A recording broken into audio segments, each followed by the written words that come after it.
Hi, Carter Hightower here with another episode of Stuff People Ask. Today I'm joined by Brent Saunier, managing partner and co-founder of Profi 2020 CPAs.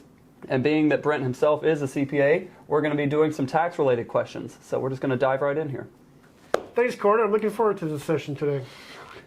All right, our first question was submitted anonymously, but our first one here is, I'm driving a lot of miles for my practice quite often, and I'm buying a new car soon. What are the tax rules for buying a new car for business?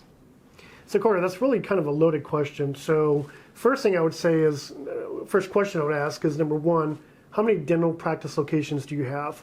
So a lot of business owners, even non-dentists, will say, I drive a lot for business. So one thing to understand is driving from your home to your business is not a tax deduction. Where it applies more often than not is if a doctor has multiple locations and is driving between locations, or driving to a out-of-state CE, or going to pick up supplies. So a business vehicle can be legitimately deducted. You can either take the actual expense, which would be the cost of the vehicle, any expenses such as gas, oil, repairs, or you can take the standard deduction, which is set at a mileage rate for every business mile you drive. That encompasses the depreciation as well as the actual expenses. So it's one or the other, and there are certain caveats to that as well. Okay, so in short, if you wanted to see someone take that deduction, you would at least hope that they have multiple practices. Otherwise, you might call it an audit risk. I would say it's an audit risk if you have a single location and your prior CPA has been deducting 100% of the vehicle as business use. It's virtually impossible unless you walk to work to have 100% business use. If you use it 60% of the time, then absolutely, it's a legitimate deduction. Okay, gotcha. All right, so we'll go right into the next here. Should I contribute to a land conservation easement? The good old conservation easements.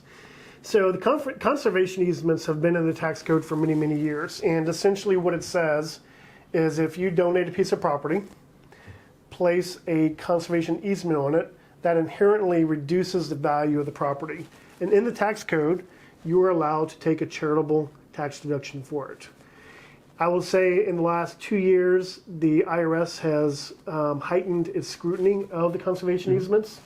I know that there's a lot of meetings going on between Congress and the IRS trying to work to a resolution.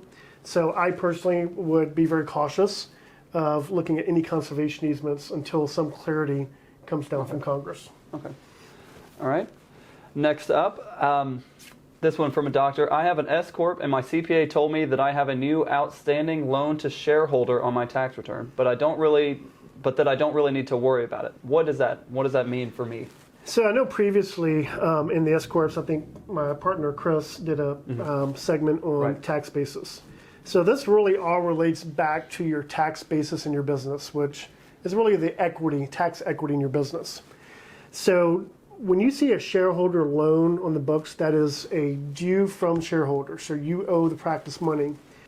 It typically arises when the business owner is taking too many shareholder distributions. Into the tax year, the CPA looks and goes to prepare the tax return, and it's kind of like a uh-oh moment. My client took too many distributions. They either have to pay 20% capital gains tax in addition to the regular tax, or we can move it on the balance sheet as a shareholder loan. Recording it as a shareholder loan is certainly a viable option, but you need to make sure you have the proper documentation in place. I would recommend, number one, having a line of credit or some kind of promissory note. It needs to dictate the interest rate, the payment terms, how long the loan is for. Because here's what will happen if you go under audit. So the auditor picks up your tax return and says, well, Doc, I see here that you have a $300,000 shareholder loan on the balance sheet. Could I see the promissory note? Typically the answer is, I don't have one. Sure. So then the next question is, well, Doc, could I see your schedule of payments you've made? Typically, the answer is, I haven't made any. Yeah.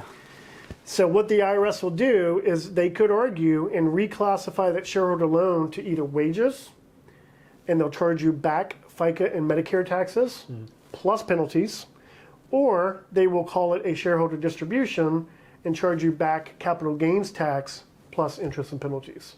So to summarize, a shareholder loan can be legitimate. Make sure you have the right documentation. Over time, you need to be working with your CPA to figure out how to get that off the books.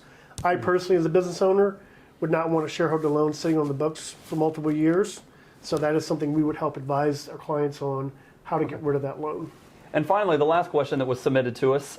Since I've owned my practice, I have owed anywhere from 60 to 80 grand in taxes more than I expected each year. Why does this keep happening? And is there anything I can do about it? So I'm not sure if the surprise is how much they owe or that they didn't know they were going to owe it.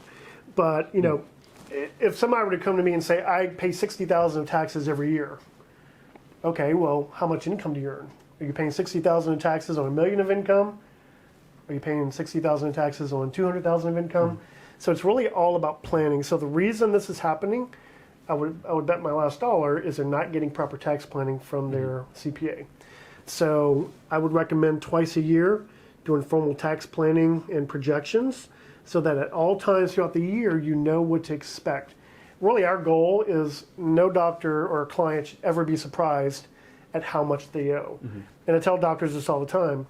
It's one thing to plan to owe $60,000 versus being surprised that you owe $60,000. So it's all about preparation and planning, being proactive. Okay. Well, Brent, actually, we're right in the middle of tax planning season for all of our clients, being that mid-year mark. So I appreciate you taking time out of that schedule to make this video and hopefully shed some light on some of these topics. Our door's always open for anyone who wants to send in some more questions. We sit down and do these on a pretty regular basis, so send them away. You can email us at info@profi2020.com if you've got any questions or concerns, and we'll answer them in our next video. Thanks, Porter. Thanks, Brent.